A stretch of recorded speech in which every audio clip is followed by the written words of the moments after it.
Managed to do it. My ultimate plan will harness the power of Agnatha to destroy the very fabric of society. My unparalleled scheme will upset the space-time continuum and eradicate the pesky Homo sapiens from the face of the observable universe. In fact, my plan is quite simple. I can use inductive reasoning to prove that my favorite color of the alphabet is 42. And with this knowledge, I can create a paradox that will create an infinite energy source which will fuel my secret machine. But enough of that. There are only a few people that could possibly foil my plan. I will have to get rid of them first.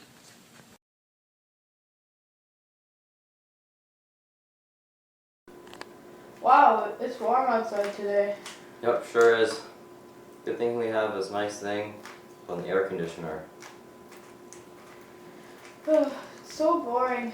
I'm just on the computer all the time. You're just solving a Rubik's Cube and we're not really doing anything. I don't think there's anything in our job description about this. No, it definitely wasn't. I read that thing at least 20 times. There was absolutely nothing on it. By the way, you should probably invest in a new Rubik's Cube. This one's crummy. Yeah, I probably should. Well, I wonder what I have this time. Oh! Oh. Greetings, agents. You'll have to excuse me for the bad internet connection, as I'm currently somewhere in Norway, but that's none of your business. Anyways, I have a very important mission for you two. Recently, we have heard word of a man named bioengineer who has been experimenting with the superclass Agnatha. According to anonymous sources, he has managed to create a type of Agnatha that has the power to destroy the world. We fear that the anonymous source may be bioengineer himself, and he may be out to get us. Anywho, he left us with this informational video.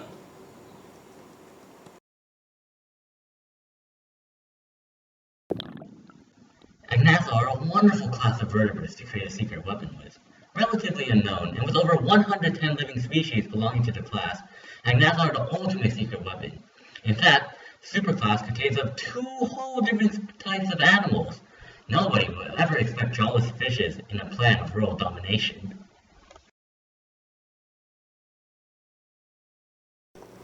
Anyways, I hope you two can figure out some way to either disable or destroy the Agnatha that this villain is trying to use to destroy the world.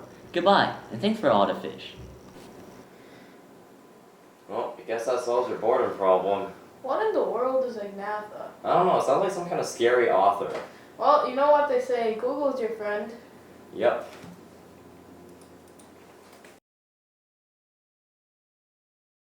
So, you figured out anything about Agnatha? Yeah, I figured out quite a few things about the SATs about Agnatha. Yeah, Agnatha, right on. Yeah. Anyway, first of all, Agnatha are jawless fishes, which means they don't have jaws. Unlike other fishes, Agnatha don't have jaws. Examples of Agnatha include hagfish, lampreys, and several extinct types of jawless fish, including the groups Pterospidomorphi, Thalodonti, and Anaspida. Agnatha are carnivores and are filter feeders as larvae. In their adult forms, they're generally either parasitic or predatory. Some, like the silver lamprey found in the Mississippi River, latch onto their host and suck their blood.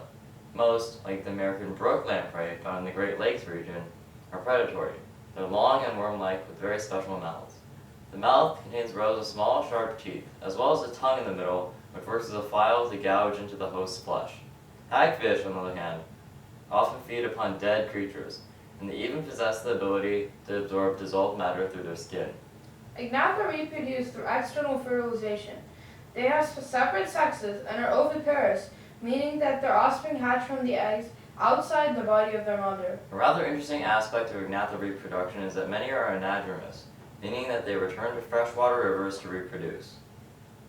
In general, the bodies of animals of the superclass Agnatha are quite long and sleek, like in eels. Some important distinguishing features of Agnatha are that they lack scales, paired fins, or even a stomach. It's also important to note that they lack legs. I never would have thought. Not only that, lampreys in particular also undergo metamorphosis. Lamprey larvae live in river mud for 5 to 6 years, feeding on detritus. Then they undergo metamorphosis and become adult lampreys. Also, Agnatha are ectothermic. This means they can't regulate their own body temperature. Well, I still don't think we know enough to defeat bioengineer. Funny, I was thinking the same thing. Hey, I have this friend who just happens to be an expert on jawless fishes. Maybe we could go visit him. Yeah, that sounds wonderful. Let's go. Yeah.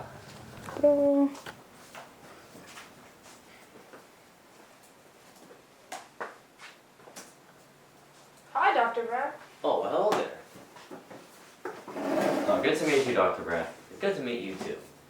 So I heard you knew a lot about Agnatha. Well, yes, I do. But I mostly focus on how they affect us human beings. Well, Agnatha kind of affect us here in the U.S., right? They must live in outer space or something. Actually, there are many species of sea lamprey that live in the Great Lakes region of the United States. The construction of canals in the 1920s allowed these sea lampreys to traverse into this area. So these things might literally live in someone's backyard? Oh yes, indeed. These animals are also considered a major nuisance. Because they can easily weaken or even kill a large fish, sea lampreys can disrupt the ecological balance of an ecosystem and cause massive population fluctuations. They also kill or scar fish that fishermen want to catch. In fact, in the year 2003, over 90% of all fish sampled in Lake Champlain had sea lamprey wounds. People are currently taking action to limit the sea lamprey population, such as using lampricide to poison them, as well as sterilizing them before reintroducing them into the wild. However, these are only temporary solutions. So non-mutant Agnatha can cause problems as well? Who said anything about mutant Agnatha? He didn't say anything. Please continue, Doctor. Anyways, although lampreys seem to have a lot of negative effects for us humans, they're actually not all bad. In southwestern Europe, lampreys are considered a delicacy, and in fact, Queen Elizabeth II's coronation pie was made from lamprey. Who would have thought? And what about hagfish? Aren't they part of the superclass Agnatha as well? Well, we humans actually use hacker skin to construct various items such as belts and wallets, as it is a very tough and durable material. For some odd reason though, it's called eel skin. But beyond this, we don't really interact much with hagfish. However, hagfish are actually on the receiving end of our pollution and overfishing attack. Hagfish on the ocean floor fill the role of detritivores, and they help keep the fish in a nice clean environment. However, because of accidental fishing, as well as fishing for this eel skin, hagfish numbers have been slowly declining, and now many species are either endangered or vulnerable. Hagfish aren't even eels. I still don't think we know enough about Agnatha to take on bioengineer. You know, me neither. I think we should try to go see them in their natural environment. Can we go to the ocean or something? Well, that can easily be arranged. Let's go. I've teleported you into my magic teleportation room. Using this, we can travel the bodies of water around the world to see Agnatha in action. Cool beans, kid. Okay, Doc, where are we going to go first? We're heading to the stream first. We're going to observe lamprey physiology and growth. These are Pacific lampreys. Notice the dorsal fins and lack of matching fins on the bottom. These are around 2 feet long, but most species of lampreys can grow up to 3 feet long. As you can see, they swim in an eel-like fashion. I bet your bioengineer's monster will be a lot longer than 3 feet. I hope not. Sorry, I didn't catch that. Oh, no, nothing. Where are we going to next? We're heading to the Great Lakes region next. Whoa, look, there's 2 sea lamprey. We're not blind, you know. We've arrived at a tributary of the Great Lakes. These sea lampreys, Lampetra richardsoni, aka the western brook lamprey, are of the class Hyperoardia and classified in the group Cephalospidomorphi. These lamprey are currently mating. They attach to a rock and release gametes into the water. Afterwards, they quickly die. That's far out. Okay, let's move on now. Now we'll go visit the hagfishes deep in the ocean. Hey, look, it's a shark. The long, eel-like animal you can see is a hagfish, which belongs to the class Myxini. We are currently on the deep ocean floor, which is the place to be if you want to see hagfish. Whoa! That shark just got wrecked. Hagfish can produce gallons of slime in just minutes. Next, let's move to another location in the ocean. That's pretty disgusting.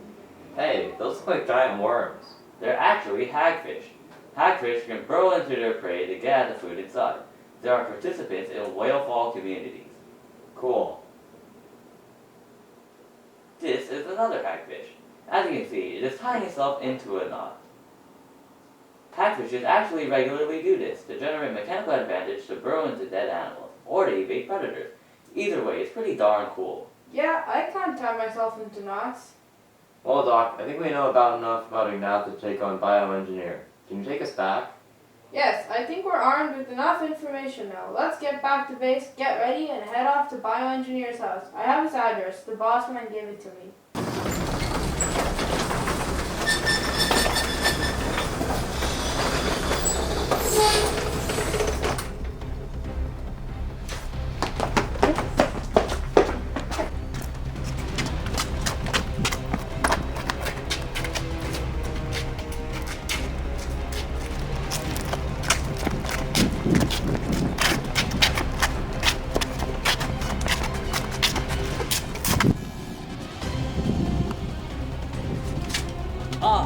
I have seen you finally come. It's already too late. Soon, my monster will not only destroy you, but the entire world. We'll see about that.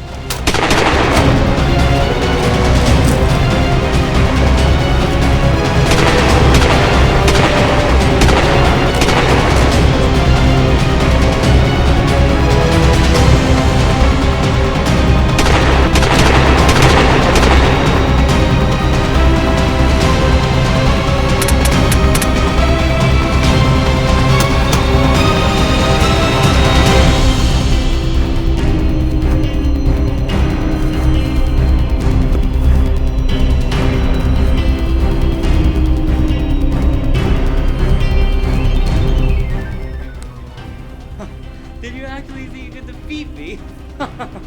Well, you've never been more wrong in your entire life. Now, thanks to your failure, not only will you be destroyed, but the entire world as well.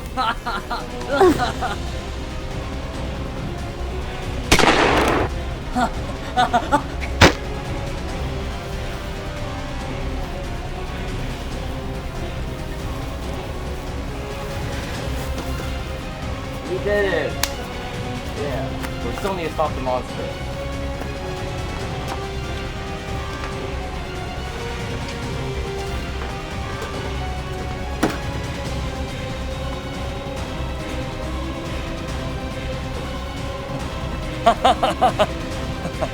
They've fallen right for my trap. Who would have thought that Agnatha would have been an actual super weapon?